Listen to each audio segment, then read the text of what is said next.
Est-ce que vous pouvez citer le nom d'une exploratrice ? Moi j'en connais une incroyable et je vais vous raconter son histoire. Ella Maillard. Ella Maillard. Ella Maillard. Ella Maillard. Ella Maillard. Ella Maillard, c'est une exploratrice que je découvre il y a quelques années et en entendant son histoire, j'en reviens pas. Exploratrice, navigatrice, photographe, écrivaine, journaliste, athlète olympique, elle semble avoir tout accompli. J'écoute toutes ses interviews, je lis tous ses livres et j'écris tout ce que j'apprends dans mes carnets. Elle est née en 1903 et pourtant, plus de 120 ans après, je m'identifie encore à ses quêtes de vie et à ses questionnements de l'époque. Vous vous rappelez peut-être l'histoire du Kirghiz ? Il y avait un Kirghiz qui m'avait dit le résultat, ce que vous cherchez. À Berlin, en 31. Voilà. Eh bien, c'est en vous que vous trouverez la réponse. Depuis que j'ai découvert son histoire, je suis tellement fascinée par cette femme que j'ai envie que tout le monde la connaisse aussi. Alors aujourd'hui, on s'en va pour son pays d'origine, la Suisse, pour découvrir les endroits qui lui étaient chers, les gens qui l'ont connue et la maison qu'elle a laissée derrière elle. Et en quelque sorte, marcher dans ses pas. Dans quelques instants, notre TGV Lyria arrivera en gare de Lausanne. Avant de descendre, assurez-vous de ne rien oublier à votre place. Dans cette aventure, je serai accompagnée de Colline qui filme la vidéo et de Inès qui fait le carnet de voyage. Comme Ella Maillard faisait un carnet à chacun de ses voyages, on s'est dit que ça serait un bel hommage d'en faire un nous aussi alors qu'on part sur ses traces. Mais je vous montrerai ça plus tard parce qu'à peine arrivé à Lausanne, on part rencontrer Viviane. À quoi ressemble notre capitaine pour la journée ? On va le découvrir en haut de ces escaliers. Je dis capitaine parce qu'il y a quelques mois, Viviane m'a envoyé un message sur Instagram en me disant « Salut, moi j'ai un voilier sur le lac Léman, ça te dirait de venir naviguer un de ces quatre ?» En faites pas attention, moi j'ai une vie un peu étrange où des inconnus sur internet me proposent de faire des trucs et j'y vais, mais c'est pas de ça dont j'ai envie de vous parler. Revenons au voilier. Il s'appelle comment ton bateau ? Imagine. Mais non. Oui. C'est hyper mignon. Je me sens déjà marin. Si on vient faire ça, c'est parce que Ella Maillard, elle aussi, a appris à naviguer sur le lac Léman quand elle avait 10 ans. On est en 1913 et elle se découvre la passion d'une vie qui la fera quelques années plus tard naviguer jusqu'en Grèce et participer aux Jeux Olympiques notamment. Alors aujourd'hui, on va essayer d'égaler ses exploits. Quel est ton niveau d'excitation, le One Man Show ? Je suis over the top là. C'est incroyable ce qu'on est en train de faire. Donc là, on s'apprête à apprendre la voile sous les conseils avisés de Viviane et on n'est pas encore parti que ça s'avère plus difficile que prévu. Donc là, je suis en train d'enlever les amarres. J'ai déjà du mal à cette première épreuve. Je pense que... Et là, elle a commencé par jeter les amarres aussi dans sa formation de marine. Oh waouh, ça démarre. Ouais, quand tu veux. Ok. Ils sont un peu tombés dans l'eau, les amarres. Mais 1 sur 2. Fallait pas les faire tomber dans l'eau. C'est tant qu'il y en a un, c'est bon. Il y en a un. Il est pas très bien fixé. J'ai peur qu'on puisse jamais y amarrer. Empêcher le bateau de toucher les autres bateaux. Oui, bien sûr. Dès qu'on sort du port, vous pouvez récolter les barbattages. Ok. Barbattage, c'est une grosse bouée qui est enroulée. Ok. Donc là, on va hisser les voiles. Hisser la grande voile, comme dirait Garou, et comme dirait peut-être Ella Maillard également.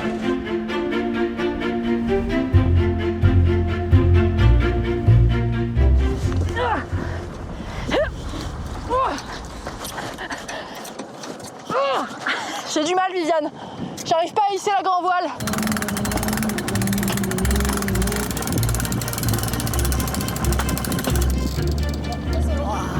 On navigue. On navigue sur le lac Léman.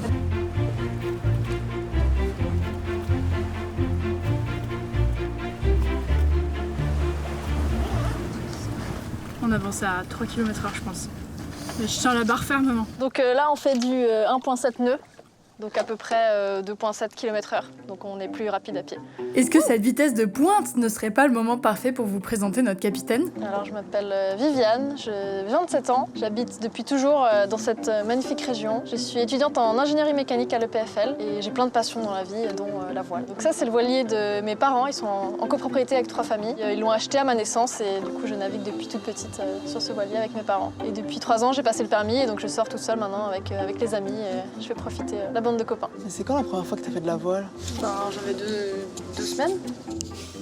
2 semaines ? Oui. Tu sais, ils l'ont ramenée après. Après les contractions. Ma mère était enceinte de moi sur le bateau. Elle allait accoucher, puis après ils sont venus à 2 semaines finir leurs vacances. Avec moi dans le... T'es un bébé de bateau. Ouais. Je m'en souviens pas, mais c'est ce qu'ils m'ont raconté. Ah. C'était ce bateau-là ? Ouais. Mais non. Si. C'est dingue. Bah ils l'ont acheté. Ils l'ont acheté vers ma naissance. En gros, ouais. Et tu m'as dit, tu connaissais pas Ella Maillard avant ce projet ? C'est vrai. Bah c'est pas une personne très connue des Suisses en général dans mon entourage. Elle n'est pas plus connue que ça. J'ai entendu de nom, mais sans plus, j'ai jamais cherché à savoir qui c'était. Du coup, c'est très chouette que Louane me fasse découvrir ce personnage. Ce personnage, justement, parlons-en. Je vais vous raconter ses aventures les plus folles grâce aux illustrations d'Inès. Elle commence sa vie d'aventurière en naviguant sur le lac Léman, puis ensuite en naviguant beaucoup en Méditerranée. Je vous ai aussi dit qu'elle participe aux Jeux Olympiques en 1924, mais j'ai pas précisé qu'elle est la plus jeune et la seule femme de la compétition. Mais ses exploits sportifs ne s'arrêtent pas là. À 16 ans, pour pouvoir participer aux compétitions comme les hommes, elle fonde le premier club de hockey sur gazon féminin de Suisse. Puis de ses 28 à ses 32 ans, elle participe tous les ans au championnat du monde de ski. Bah oui, parce qu'apparemment, elle excelle dans tous les sports. Mais le sport, c'est pas tout. En 1929, elle part vivre 1 an en Russie pour faire un reportage sur la jeunesse russe. De là, elle va enchaîner des années de voyage. Elle traverse le Caucase à pied, le Kirghizistan en chameau. Elle fait des reportages en Chine, en Mongolie, en Afghanistan, en Iran, au Liban. Elle passe aussi 5 ans en Inde pour étudier auprès de grands sages indiens. Et elle est une des premières étrangères à entrer au Népal en 1951. Je pense que le plus impressionnant, c'est que tous ces voyages, ils sont faits par la terre. En bus, en train, à pied, en chameau. Quel moyen de locomotion avez-vous employé? Depuis Signy, une caravane de chameaux.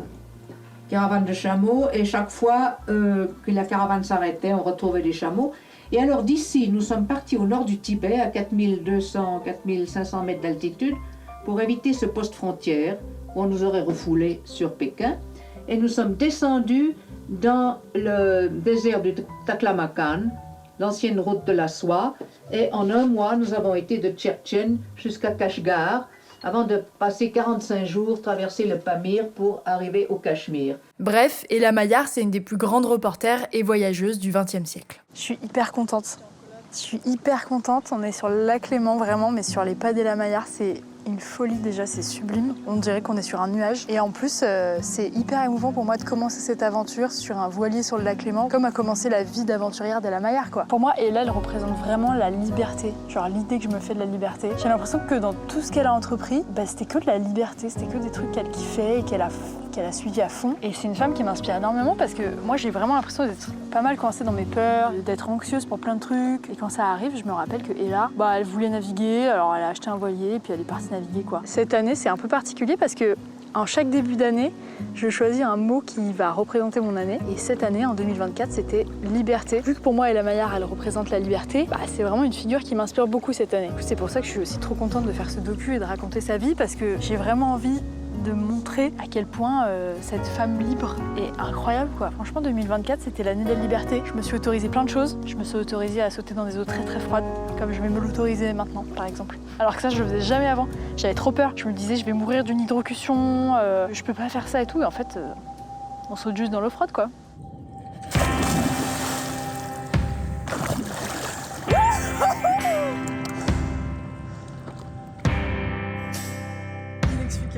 C'est vraiment incroyable là. Je me sens incroyablement bien, mais je sens plus mes mains quand même. Mes pieds, ils sont là. Ça va vous? Oh là là. Liberté ou quoi? Liberté!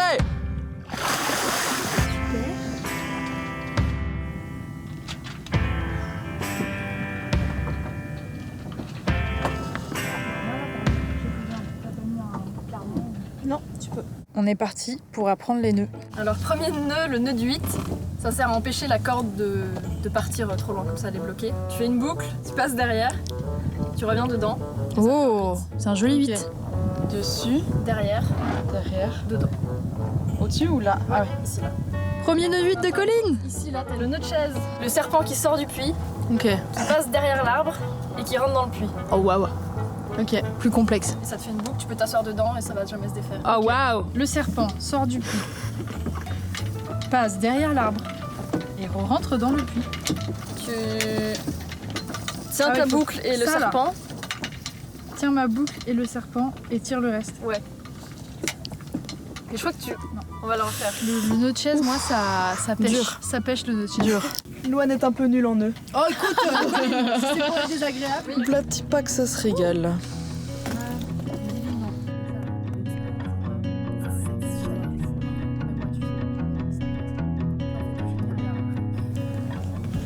Nous sommes à l'heure de la Golden Hour. Et ça, c'est vraiment magnifique. Après cette journée sur le bateau, je comprends pourquoi Ella voulait faire ça de sa vie, quoi.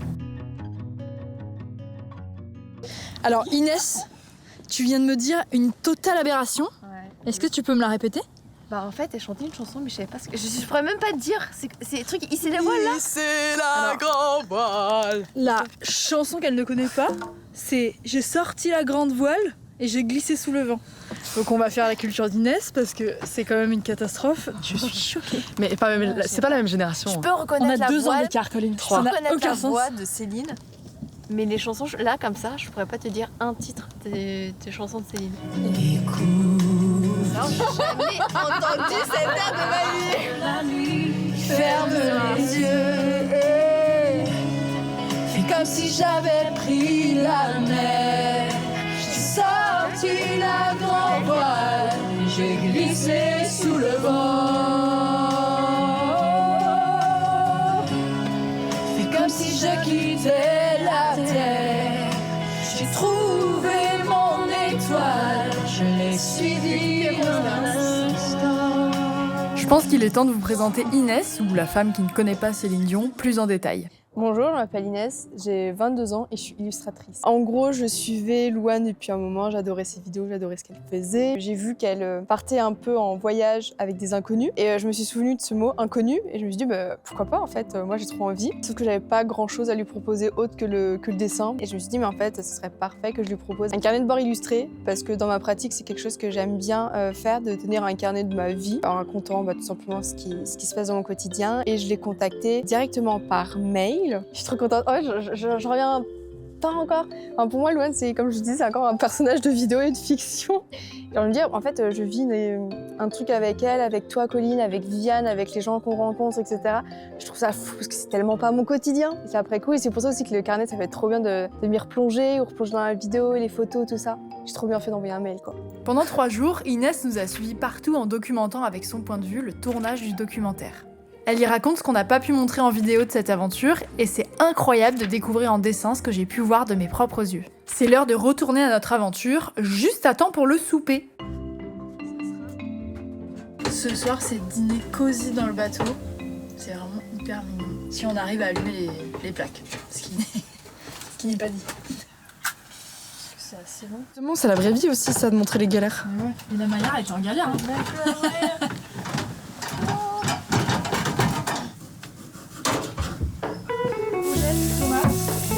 Là-dedans, il y a du sel, du poivre. Les Suisses sont fans du sel. Ouais, t'inquiète.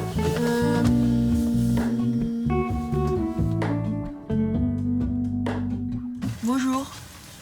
On a dormi 11 heures dans le bateau, malgré les cris de canards qui se battent et de goélands qui se battent également. Et 1000 lois chauffées. Ah ouais. Non, on attend que l'eau chauffe. Non, vas-y, mais. Waouh, bonjour à tous. C'est le 2e jour du reportage. J'ai très bien dormi dans ce bateau. J'ai adoré le bruit des oiseaux le matin. Je montais comme ça dans mon duvet. Et t'entendais.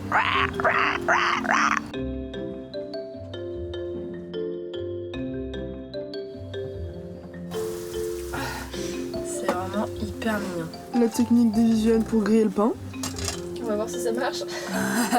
J'ai trop peur qu'elle se casse la gueule et qu'elle tombe dans le feu, le pain. Pour la suite des aventures, on part en direction de Mérin, au nord de Genève, mais avant ça, je vais vous parler du partenaire de cette vidéo. Ce projet sur les pas d'Ella Maillard est rendu possible grâce au soutien de SNCF Connect, qui est une appli que vous connaissez tous et dont je me sers quasiment quotidiennement tellement je passe de temps dans le train. Elle est trop pratique parce que tout est centralisé, les billets, les cartes de réduction, il y a aussi les options de bus ou de covoiturage, mais aussi des promos et des idées de voyage en train. Le truc le plus pratique, je trouve, c'est l'onglet Horaires en gare, qui permet de consulter toutes les voies et les horaires de départ et d'arrivée de n'importe quelle gare. Je m'en sers tout le temps. Merci à eux, on va vous raconter d'autres histoires d'exploratrices ensemble cette année et je suis trop contente de faire ce projet avec ce partenaire.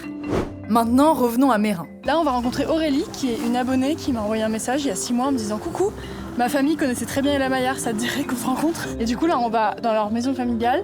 On va rencontrer la grand-mère qui était la voisine d'Ella Maillard à Chandolin. Et donc Aurélie, qui est la petite fille, qui nous relie avec cette famille, donc je trouve ça incroyable. Et on va leur poser plein de questions sur Ella Maillard vu qu'ils l'ont connue. Et d'abord on va manger une raclette, parce qu'ils nous ont invités à manger une raclette. C'est pas incroyable ça? Ils savent comment nous parler les Suisses. Hein. Je trouve ça fou que 4 générations plus tard, on soit réunis avec les anciens voisins d'Ella Maillard. Merci beaucoup. Ah, pardon, c'est 3. Désolée. Tout ça grâce à un message sur Instagram, alors qu'Internet n'existait même pas à l'époque de Ella. C'est des rencontres formidables qui vont nous en apprendre plus sur la vie de Ella et de ses voisins de l'époque, mais aussi sur Chandolin, le village d'où est originaire la famille d'Aurélie, et là où Ella Maillard a fait construire sa maison.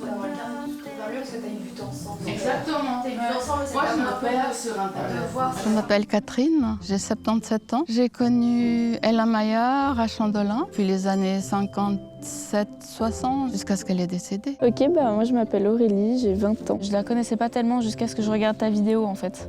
Ouais, à la période où les noix elles tombent, on ramasse les noix tous ensemble, on se met chez ma grand-mère autour d'une table et on casse tous les noix. Et quand on cassait les noix, on a regardé ta vidéo. Et c'est après que j'ai appris que ma grand-mère la connaissait, que mon père la connaissait. Ce qui est marrant, c'est qu'après ça, avec mon père, on allait refaire tout l'arbre généalogique pour voir les gens de la famille, parce qu'on a une très grande famille. Ma famille, à Chandolin, nous étions agriculteurs de montagne et Ella Maillard aimait beaucoup le lait de chèvre pour son chat. Et c'est comme ça que nous allions tous les jours lui apporter du lait, un petit bidon de lait pour son chat. Oui, elle nous parlait, elle nous recevait, elle nous disait bonjour. C'est ma petite sœur, Brigitte. Elle lui avait demandé qu'est-ce qu'elle pensait de l'existentialisme. Elle avait renvoyé ma sœur, elle lui dit que c'était pas des choses qui s'apprenaient, c'est des choses qui se vivaient. Mystérieuses, très mystérieuses. Ma maman, elle savait mieux parler avec elle. Elle se connaissait bien les deux. J'imagine très bien qu'elle se voyait là pendant la journée, à des moments où elle pouvait discuter de voyage. Elle lui avait même apporté des petites pommes de terre à planter depuis le Tibet. On connaissait un peu que c'était une voyageuse, mais nous ne savions pas, étant enfants, ce qu'on aurait pu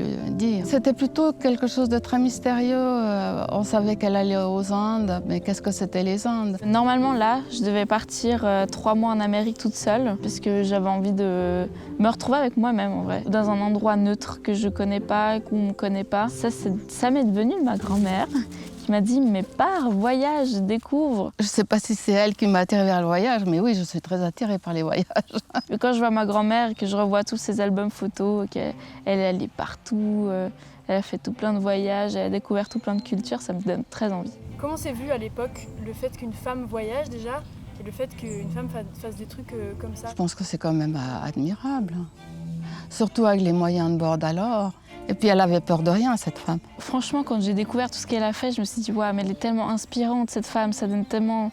Cette vie, elle devait être tellement trépidante. Ok, ça c'est l'église, ça c'est ma maison. La route, elle est juste en dessus, là, avec un grand mur, et puis c'est là derrière. Alors moi, je trouve qu'il y a vraiment une ambiance là-haut, assez super. Bon, c'est mes racines, et j'ai toujours un immense plaisir d'aller là-haut dans ma maison. Et là, elle avait dit que c'était un nid d'aigle. C'est vraiment perché sur le haut de la montagne, et puis on voit un peu toute la vallée. Elle est arrivée à Chandolin, il y avait que la petite route muletière. C'est en 61 qu'ils ont construit la route, et elle était très fâchée qu'ils fassent une route, parce que ça amenait du monde, et puis qu'elle n'avait pas du tout envie d'avoir du monde autre que ce qu'il y avait déjà. Je me souviens quand on était petite, il y a 7 virages en aiguille avant quand tu montes. Quand on monte le vallée. Et c'était les 7 virages, et quand on était petits, on les comptait, on regardait tous. Et nos parents nous rendaient attentifs à la route aussi pour pas qu'on soit malade, je pense. On regardait aussi, ah ça y est, on est à Nuuk. Ah ça y est, on est à Saint-Luc. Oui. C'est maintenant notre tour de découvrir la route jusqu'à Chandolin. On verra pas les 7 virages en épingle parce qu'il fait nuit noire, mais par contre, on aura la belle surprise de la vue au réveil.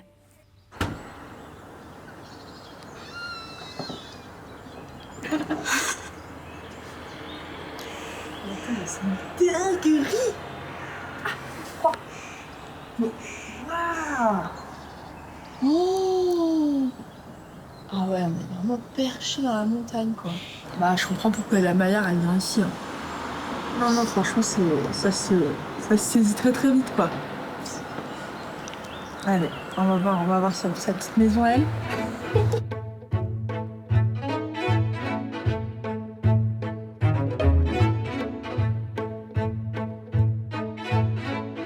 On a fait tout ce trajet pour venir découvrir le mystère de Chandolin, ce village perché à 1900 mètres d'altitude où Ella Maillard a posé ses valises pour la première fois de sa vie à 42 ans. Elle y vivra pendant 49 ans entre ses voyages et elle y a écrit la plupart de ses livres.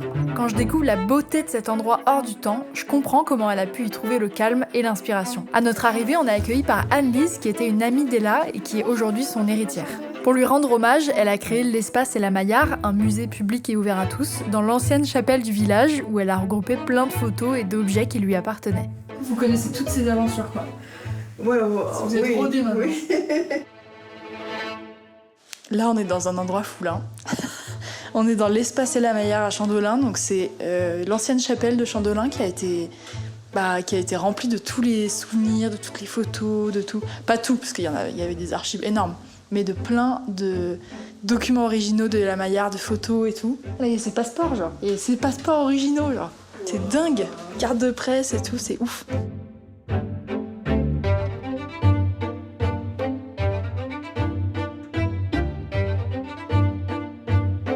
Dans tout ça, il y a un petit papier qui attire mon attention plus que les autres. Un des premiers grands voyages d'Ella Maillard, c'est Marseille-Athènes en voilier avec 3 amis en 1925. Le but de l'expédition, c'est d'accompagner son amie Marthe, qui est archéologue en Grèce et en Crète, pour qu'elle participe à des fouilles. 4 jeunes filles sur un voilier. En lisant ce titre, je me rends compte que sans le savoir, on a fait la même chose avec 100 ans d'écart. 4 jeunes filles sur un voilier, en quête d'aventure, d'amitié et de liberté. En 23, notre projet important, nous avons navigué 6 mois avec Miette et nous avons été de Marseille jusqu'en Corse. Donc nous n'avions pas de moteur à bord, on avait vendu le moteur pour acheter des provisions. Et là, nous nous sommes rendus compte qu'on pouvait naviguer sérieusement. Je me disais, quelle est la réalité du moment présent? Et quand j'essayais de poser ce genre de questions à des gens intelligents que je rencontrais, on me disait, mais tu n'es pas un petit peu dingue, qu'est-ce que tu cherches? Tu cherches l'impossible, le mystère de la vie, pourquoi est-ce qu'on était vivant, pourquoi est-ce qu'on était ici, pourquoi il y avait quelque chose au lieu qu'il n'y ait rien. Toutes ces questions de base n'avaient pas de réponse. Mais je me disais, il y a quand même l'intuition de quelque chose d'important. Et comme je ne trouvais pas de réponse, j'étais un peu, parfois profondément déprimée. On va au Calvaire. C'est pas un calvaire, c'est une très belle vue. C'était un des endroits préférés d'Ella Maillard. D'ailleurs, il y a un panneau promenade d'Ella Maillard. C'est l'endroit qui a été renommé pour elle comme ça. On est au Calvaire. Je vois pas pourquoi ils ont donné ce nom parce que vraiment c'est extraordinaire. On est au sommet de la montagne, une vue de dingue. Et c'est ici précisément que les cendres de Ella ont été lâchées. Il y a eu toute une cérémonie avec une fanfare, ses amis proches et tout. C'est extraordinaire d'être là. Je l'imagine bien venir là de son chalet, tac, la petite balade du matin, venir se ressourcer un peu. Ça vous fait quoi d'être ici, les meufs? C'est très stylé, le paysage est magnifique, les nuages qui remontent, les belles couleurs dorées des mélèzes. C'est vraiment très très beau. Oui, il y a un truc hyper philosophique ici. Je sais pas, c'est hyper doux et puis toutes les paroles qu'elle a dit là en vidéo dans l'espace Ella Maillard, c'était hyper touchant. Savez-vous que de récentes études ont confirmé la présence d'un réseau vibratoire élevé, bénéfique pour le corps et l'esprit, permettant à l'être humain de se relier aux énergies cosmiques. Sentez-vous cette connexion aux énergies cosmiques? Pour finir notre formation d'apprenti suisse, Viviane nous a proposé d'aller griller des trucs dans la forêt et nous a même montré comment tailler son bout de bois au couteau suisse. Le voyage touche à sa fin, mais avant ça, on a une dernière chose à faire.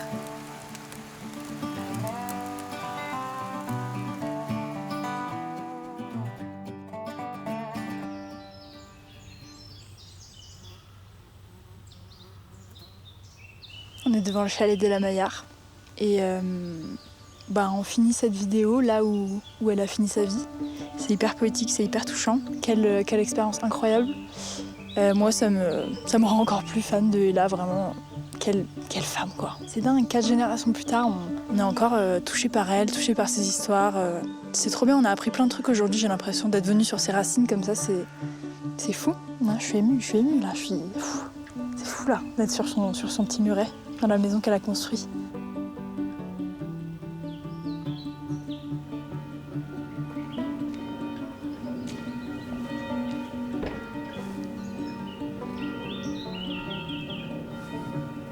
On quitte la Suisse avec une grande bouffée de liberté et de connexion. Ça a été pour moi un honneur d'être sur les pas d'Ella Maillard et de vous raconter les grandes lignes de son histoire. On repart avec des étoiles plein les yeux et un magnifique carnet de voyage pour nous remémorer tout ça. J'espère que vous aurez été inspirés, comme moi j'ai pu l'être face à tous ces récits de vie et de voyage, et je vous dis à très vite pour découvrir d'autres exploratrices.